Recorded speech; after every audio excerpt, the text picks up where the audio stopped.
పాకిస్తాన్కు పక్కలో బల్యం బలూచిస్తాన్ దాదాపు 70 ఏళ్ల నుంచి స్వాతంత్ర్యం కోసం పోరాటం చేస్తున్నారు. పాకిస్తాన్ తమ భూభాగాన్ని బలవంతంగా ఆక్రమించిందని, పాక్లో ఉండడం తమకు ఇష్టం లేదంటూ బలూచీలు పోరాటం ప్రారంభించారు. పాకిస్తాన్లో 44% భూభాగం బలూచిస్తాన్ ప్రావిన్స్దే. సహజ వనరుల నిధి deep waters seaport Gwadar Balochistan ప్రావిన్స్లోనే ఉంది. ఈ మధ్యకాలంలో పాకిస్తాన్ సైనికులను బిఎల్ఏ చీల్చి చెండాడుతుంది. భారత్ పాక్ మధ్య ఉద్రిక్తతలు నెలకొన్న వేళ బిఎల్ఏ కీలక ప్రకటన చేసింది.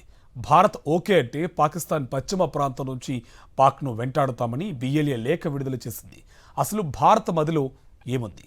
బలూచీలకు భారత్ అండగా ఉంటుందా? Watch this story. బలూచిస్తాన్ పాకిస్తాన్లో అతిపెద్ద ప్రావిన్స్. పాకిస్తాన్ భూభాగంలో 44% బెలూచిస్తాన్ ప్రావిన్స్దే ఉంటుంది. కానీ ఎడారిని తలపిస్తూ ఉంటుంది.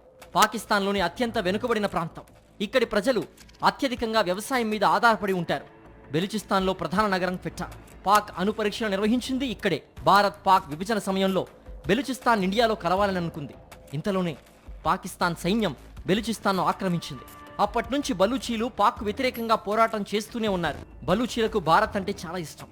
భారతీయుల్ని చాలా ఇష్టపడతారు బలూచీలు. తమ పోరాటానికి మద్దతు ఇవ్వాలని భారత ప్రభుత్వానికి చాలాసార్లు బహిరంగంగానే విజ్ఞప్తి చేశారు. కానీ బలూచీల పోరాటానికి మద్దతులో భారత్ ఆచితూచి వ్యవహరిస్తూ ఉంటుంది. కానీ గత 10 ఏళ్లుగా బలూచీల దూకుడు ఎక్కువైంది. బలూచిస్తాన్ ప్రావిన్స్లో పాకిస్తాన్ సైన్యాన్ని ఊచకోత కోస్తోంది. అలానే చైనా ఇంజనీర్లను, అధికారులను కూడా వదలకుండా చంపేస్తున్నారు. ఇక్కడ ఉండే కొండలు, గుట్టలు కూడా బలూచీల గెరిల్లా యుద్ధానికి సహాయపడుతున్నాయి. పహల్గాం దాడి తర్వాత భారత్ పాక్ మధ్య తీవ్ర ఉద్రిక్తత పరిస్థితులు నెలకొన్నాయి. మే 7న పాకిస్తాన్ మీద భారత్ దాడి చేయడంతో బలూచీల్లో ఆత్మవిశ్వాసం పెరిగింది. కూంబింగ్ నిర్వహించుకుని వస్తున్న పాక్ సైనిక వాహనాన్ని పీల్చేశారు. దాదాపు 71 ప్రాంతాల్లో దాడులకు పాల్పడ్డారు. బలూచిస్తాన్లో పోలీస్ స్టేషన్లలో విధ్వంసం సృష్టించారు. మాంచ్కండ్తో పాటుగా పలు నగరాల్ని ఆక్రమించారు. మూలిగే నక్క మీద తాడిపండు పడ్డట్లు భారత్ దాడులతో దిక్కుతోచని స్థితిలో ఉన్న పాక్కు బలూచీల దాడులు ఊపిరి ఆడనివ్వడం లేదు. ఆదివారం బలూచీ ఆర్మీ కీలక ప్రకటన విడుదల చేసింది. భారత్ వ్యూహాత్మక కీలక నిర్ణయం తీసుకుంటే పాక్ను మట్టి కరిపించడానికి సిద్ధంగా ఉన్నామని బలూచీలు ప్రకటించారు. భారత్ ఓకే అంటే చాలు పాక్ వెస్టర్న్ ప్రాంతం నుంచి దండెత్తుతామని బిఎల్ఏ ప్రకటించింది. దీనిపై భారత్ ఎలా స్పందిస్తుందో చూడాలి.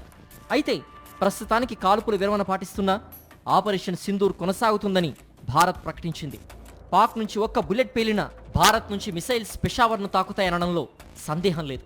ఈ నేపథ్యంలో బలూచీల చిరకాల వాంఛకు తగ్గట్లుగా భారత ప్రభుత్వం నిర్ణయం తీసుకుంటుందో లేదో చూడాలి. భారత్ కనుక వ్యూహాత్మక కీలక నిర్ణయం తీసుకుంటే మరోసారి పాకిస్తాన్ విభజన ఖాయం.